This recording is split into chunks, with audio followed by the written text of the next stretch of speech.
ሰላም ጤና ይስጥልኝ ውድ 24/7 ዜና ተከታታዮቻችን፣ የሰዓቱን ዜና ይዤ ቀርብ ያለው እስከ ፍጻሜው አብራችሁን ቆዩ። የምንለቃቸው መረጃዎች እንዲደርሳችሁ ላይክ፣ ሼር እና ሰብስክራይብ ማድረጋችሁን እንዳትረሱ በማለት ወደ ዜናው አለፍ። ሀገራችን ኢትዮጵያ በነገው ዕለት በታሪኳ ለመጀመሪያ ጊዜ ዓለም አቀፍ የአትሌቲክስ ውድድር ታዘጋጃለች። በኢትዮጵያ የሚካሄደው የአንድ ቀን ውድድር አስመልክቶ በዛሬው ዕለት መግለጫ ተሰጥቷል።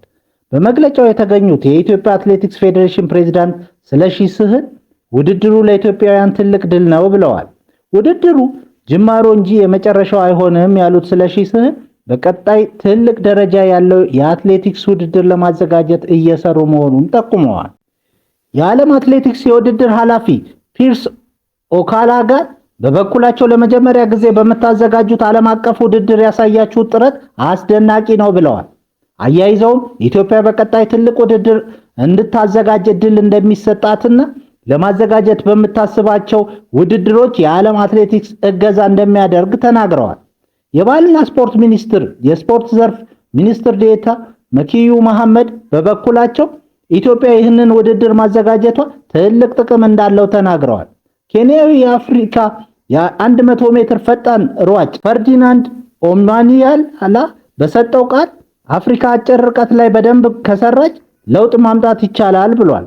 አየሩን እንደወደደው የገለጸው ኦማኒያላ ከስፖርት ቤተሰቡ ጋር ሰዓት ለማሻሻል እሮጣለሁ ሲል ገልጿል። የአምባሳደር ቆንጂት ስነ ጊዮርጊስ የቀብር ስነ ስርዓት ነገ ይፈጸማል። የቀድሞው አንጋፋ ዲፕሎማት አምባሳደር ቆንጂት ስነ ጊዮርጊስ የቀብር ስነ ስርዓት ነገ ቅዳሜ ሚያዝያ 10 ቀን 2018 ዓ.ም እንደሚፈጸም የውጭ ጉዳይ ሚኒስቴር አስታውቋል። በመርሃ ግብሩ መሰረት የቀብር ስነ ስርዓቱ ከቀኑ 8 ሰዓት በእንጦጦ ኪዳነ ምህረት ቤተክርስቲያን የሚፈጸም ይሆናል። አምባሳደር ቆንጂት የውጭ ጉዳይ ሚኒስትርን በ1950ዎች በለጋ ዕድሜያቸው ተቀላቅለው ከዴስክ ኦፊሰርነት እስከ ከፍተኛ አመራርነት አገልግለዋል። አምባሳደር ቆንጂት ከዮዲት እምሩ በመቀጠል በኢትዮጵያ ሁለተኛዋ ሴት አምባሳደርም ናቸው። አምባሳደሯ በኦቶዋ፣ ካይሮ፣ ቴል አቪቭ እና ቬና በሚገኙ የኢትዮጵያ ሚስዮኖች ባለሙሉ ስልጣን አምባሳደር ሆነው ያገለገሉ ሲሆን በአፍሪካ ህብረትና በተባበሩ መንግስታት የአፍሪካ ኢኮኖሚክ ኮሚሽንም ቋሚ መልእክተኛ በመሆን ሰርተዋል።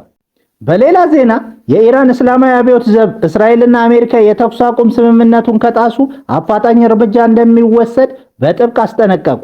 ጦሩ ነገ የሚከበረውን የኢራን የመከላከያ ሰራዊት ቀን አስመልክቶ ዛሬ ባወጣው መግለጫ ማንኛውም ወታደራዊ ስጋት አውዳሚና ገዳይ ጥቃቶችን ለመቋቋም ዝግጁ ነው ሲል በአጽንኦት ገልጿል። በአሜሪካና ኢራን መካከል እንደ አውሮፓ አቆጣጠር በሚያዝያ 8 ቀን 2026 የተደረሰው የተኩስ አቁም ስምምነት የፊታችን ሚያዝያ 22 ቀን 2026 እንደሚያበቃ ይታወቃል። ከተኩስ አቁም ስምምነት በኋላ የአሜሪካው ፕሬዝዳንት ዶናልድ ትራምፕ ወደ ኢራን ወደቦች የሚገቡና የሚወጡ መርከቦችን ማገዳቸው ተከትሎ የተኩስ አቁም ስምምነቱ እክል እንዳያጋጥመው እየተሰጋ ነው። የአሁኑ የኢራን እስላማዊ አብዮታዊ ዘብ መግለጫ በቋፍ ላይ ያለው ስምምነት እንዳይጣስ የበለጠ ስጋት ማጫሩን የጀርመን ዜና አገልግሎት ዘግቧል። የእስራኤልና የሊባኖስ መንግስታት የ10 ቀናት የተኩስ አቁም ለማድረግ ተስማሙ ተባለ። በሁለቱ ሀገሮች መካከል የተኩስ አቁም ለማድረግ ስምምነት መደረሱን የአሜሪካው ፕሬዝዳንት በትሩዝ ማህበራዊ ትስስር ገጻቸው ላይ ባሰፈሩት ጽሑፍ ማብሰራቸውን ቲአርቲ ወርልድ ጽፏል። በኢራን ላይ የአሜሪካና የእስራኤል የጦር ድባብ በተጀመረ ሰሞን ወዲያው የሊባኖስ ጦርነት መፈንዳቱ ይታወቃል። የእስራኤል የጦር ሹሞች ወደ ጦርነቱ የገባው የሊባኖስ ሺያ ታጣቂ ቡድን ወደ እስራኤል ሮኬቶችን በመተኮሱ ነው ባዮች ናቸው። ወደ ሊባኖስ ደቡባዊ ክፍል የዘለቀው የእስራኤል ጦር ከትናንት ምሽት 3 ሰዓት አንስቶ የተኩስ አቁም እንዲደረግ መታዘዙ ተሰምቷል። ኢራንም በሊባኖስ ጭምር የተኩስ አቁም እንዲደረግ ስትጎተጉት ሰንብታለች። በተኩስ አቁም ድርድሩ ሄዝቦላ እንዳተሳተፈ መረጃው አስታውሷል። ይሁንና ታጣቂ ቡድኑ በተኩስ አቁም ስምምነቱ እንደሚገዛ ፍንጭ መስጠቱ ተሰምቷል። ይህን ተከትሎ የተባበሩት መንግስታት ድርጅትና የአውሮፓ ህብረት በየፊናቸው በእስራኤልና በሊባኖስ መካከል ለ10 ቀናት የሚዘልቅ የተኩስ አቁም መደረሱን መልካም እርምጃ ነው አሉ። የተባበሩት መንግስታት ድርጅት ዋና ጸሐፊ አንቶኒዮ ጉተሬዝ በእስራኤልና በሊባኖስ መካከል ጊዜያዊ የተኩስ አቁም መደረሱ በእጅጉ አስደስቶኛል ማለታቸውን አናዶሉ ጽፏል።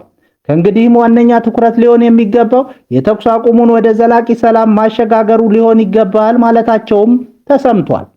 የአውሮፓ ኮሚሽን ፕሬዝዳንት አሩስላ ቮን ዴር ሌይን ተመሳሳይ ይዘት ያለው መልእክት አስተላልፈዋል።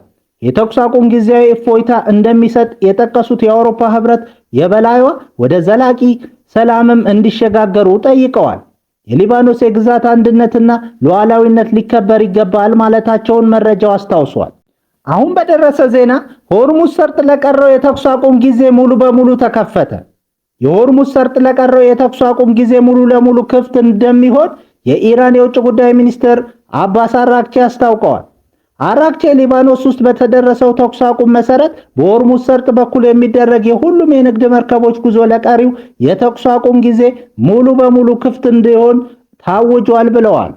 ለ40 ቀናት የተዋጉት አሜሪካና ኢራን በፓኪስታን አሸማጋይነት የ2 ሳምንት ተኩስ አቁም መፈጸማቸው ይታወሳል። ይህ ተኩስ አቁም በሚቀጥለው ሳምንት ረቡዕ ይጠናቀቃል። የውጭ ጉዳይ ሚኒስትር የመርከቦቹ ጉዞ የሚካሄደው የኢራን እስላማዊ ሪፐብሊክ የወደብና ማሪታይም ድርጅት አስቀድሞ ባሳወቀው የተቀናጀ መስመር በኩል እንደሆነም ገልጿል።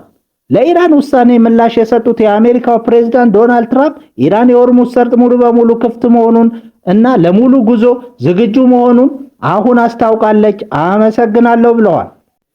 የካቲት ላይ በአሜሪካና እስራኤል ጥቃት የተከፈተባት ኢራን ብዙ ከዓለም ነዳጅ ማጓጓዣ መስመሮች መካከል በርካታ መርከቦችን በማስተናገድ ቀዳሚ የሆነውን የሆርሙዝ ሰርጥ ዘግታ ቆይታለች። ለዚህ ገዳ ምላሽ የሰጠችው አሜሪካ ደግሞ በዚህ ሳምንት መጀመሪያ በወሽመጡ በኩል ወደ ኢራን ወደቦች ጉዞ እንዳይደረግ ከልክላለች። በተመሳሳይ የአሜሪካው ፕሬዝዳንት ዶናልድ ትራምፕ የሆርሙዝ ሰርጥ ለንግድ ሥራ ሙሉ በሙሉ ክፍት መሆኑን አረጋግጠዋል። ሆኖም ከአሜሪካ ጋር እየተደረገ ያለው የሰላም ድርድር እስኪጠናቀቅ ድረስ በኢራን ወደቦች ላይ የተጣለው እገዳ እንደሚቀጥል አስታውቀዋል። አሜሪካ በኢራን ላይ የጣለችው የባህር ኃይል ከበባ በሙሉ ኃይሉ ተፈጻሚነቱ ይቀጥላል። ይህ ከበባ የሚመለከተው ኢራንን ብቻ እንደሆነ ተገልጿል። ይህ እገዳ የሚነሳው ከአሜሪካ ጋር እየተደረገ ያለው ስምምነት 100% ሲጠናቀቅ ብቻ እንደሆነ ትራምፕ ጠቁመዋል። አብዛኛው ድርድር ነጥቦች አስቀድመው የተቋጩ በመሆናቸው የቀረው ሂደት በጣም በፍጥነት እንደሚጠናቀቅ ፕሬዝዳንቱ ያላቸውን እምነት ገልጸዋል። ክቡራን አድማጮቻችን ለሰዓቱ ያልናቸውን ዜናዎች በዚህ እናበቃለን።